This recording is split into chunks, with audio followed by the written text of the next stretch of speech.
Hello, ladies and gentlemen, and welcome to my platform. Today we're going to talk about something that we usually don't talk about, and that is menstrual pain and menstrual leave that has become a political agenda. My name is Aisha, also known as Nurse Aisha. I'm a registered nurse and a health educator that mainly focus on preventative health and lifestyle choices for better health and well-being. I recently read this article that said that Spain has become the very first country in Europe to introduce menstrual leave for women with severe menstrual pain. That is amazing, don't you think? I do want though to take a closer look at what this law actually means and then break it down into the good, the bad, and the ugly with this law. So Spain introduced this menstrual paid leave as part of a bigger reform on sexual and reproductive rights, which I feel is a good thing, right? It's a good thing, to be honest. It is. But let's break it down. So this law was approved already in 2023, so this is nothing new, and it came almost immediately into force. I do believe this is around the same year that they started testing real menstrual blood on period pads, right? Maybe it's a little bit too late, but let's move along. This basically means that women that experience severe menstrual pain can get paid medical leave from work if this makes them unable to work.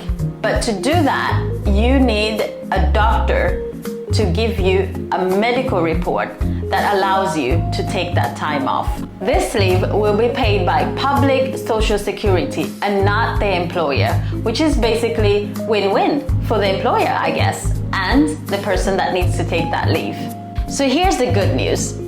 This law is an acknowledgement and recognition of something that has been long swept under the rug, a women's issue that has not been acknowledged or recognized by anybody. This also helps reduce the stigma around our periods, and it's also a push towards the right direction when it comes to gender rights and women's health in a workplace. That is the good news.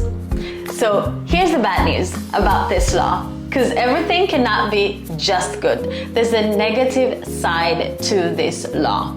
So the bad news is that this can quickly backfire.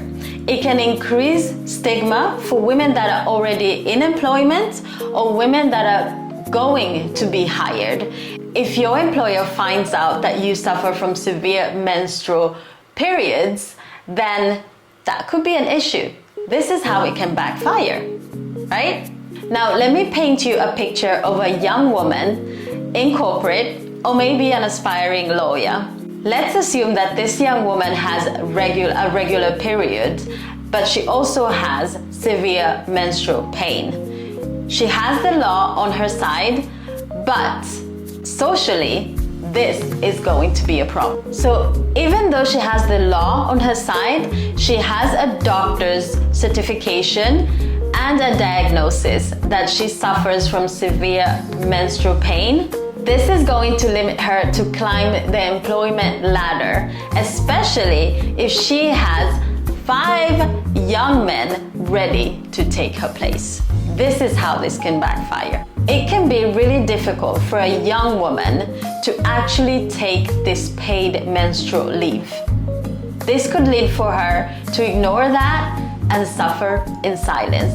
And then we're back to square one. Now here's the ugly. And this is my opinion as a nurse and someone that has been in employment and seen the big picture. If we really wanted to solve this problem, it would be trying to get to the root cause of severe menstrual pain and get to the real solution in fixing these conditions such as PCOS, endometriosis, fibroids, and other conditions that can lead to severe pain. I want to say thank you though to Minister Irene Montero for bringing this issue on the table and maybe perhaps healthcare providers can follow her leads and actually find a medical solution to this issue. So what Spain has done is not unique actually. Remember I said they were the first in Europe.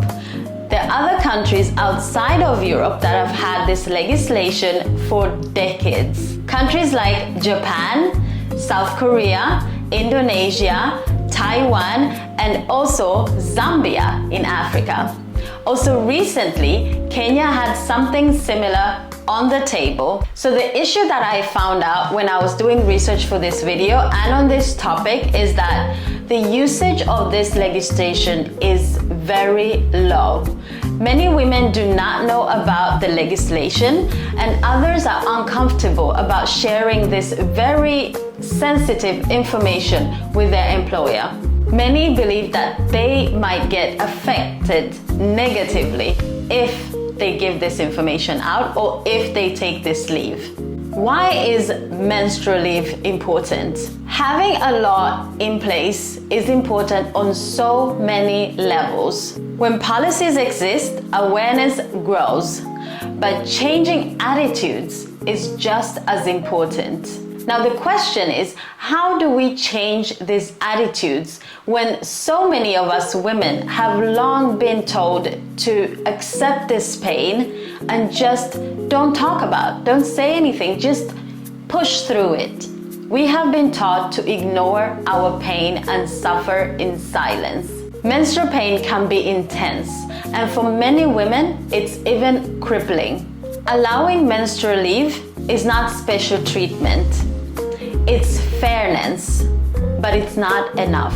Again, we need to find the root cause of that pain and fix that issue first. Don't you agree?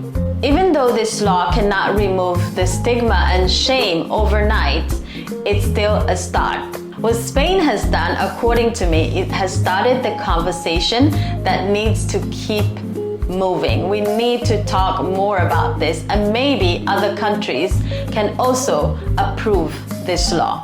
Laws like this matter to stop women from suffering in silence. Now, I want to hear from you. If you're watching me from Spain, I need you to write in the comment section if your workplace or any other workplace you know has taken this into action. Do you know, or have you yourself taken menstrual leave? Or do you know somebody that has? Please let me know if you are a young woman and you have actually used this privilege, I guess we could call it. Have you taken out your menstrual leave? And lastly, do you think that your country should accept this law? Should they put this law in action? And if they did, would you take out menstrual leave? Please let me know in the comment section, and let's continue this conversation on paid menstrual leave. Thank you so much for watching, and I'll see you in my next video.